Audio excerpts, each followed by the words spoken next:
که د یو چا څخه په سفر کې د مازدیګر لمونځ قضا سو، نو کله چې کور کې دی د هغه لمانځه قضا راوړي نو قصر 2 رکعته به کوي.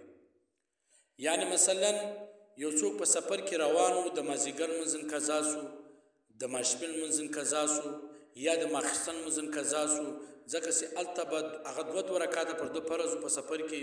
نو کله چې دی کور ته راغلی، اوس دی د هغه مازدیګر لمونځ راګرځي چې په سفر کې ځین قضا سوی ده، یا د ماسپښین لمونځ راګرځي چې په سفر کې ځین قضا سوی ده، یا د ماخستن لمونځ راګرځي چې په سفر کې باندې قضا سوی ده.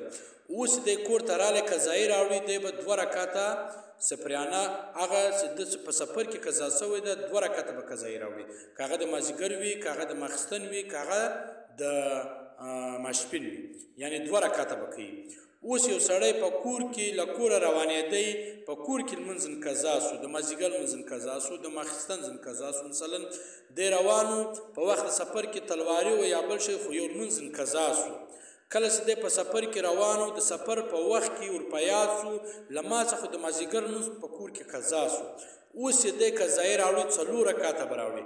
که دی په سفر کې ور په یاد سو او قضا سوي و، په کور کې ځینې مقیم و، دی ځینې قضا سوي و، بیا به دی 4 رکعته په سفر په وخت کې قضایي راوړي. که چیرې په سفر کې لمونځ قضا سو، بیا دی کور ته ولاړی، دغه سفرانه لمونځ یې راګرځوئ، بیا به دی 2 رکعته کوي. رد المحتار صفحه نمبر 115 جلد 2.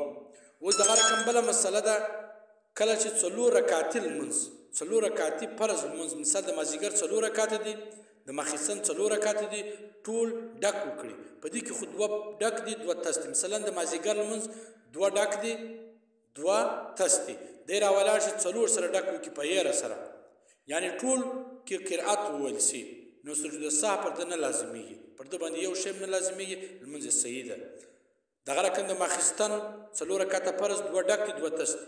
دی راولاړ شي 4 سره ډک وکړي په یاره سره، نو پر ده باندې یو شی نه لازمیږي، لمونځ یې صحیح ده. شامع جلد اول صفحه نمبر 422، فتاوی رحمیه جلد 5 صفحه نمبر 210.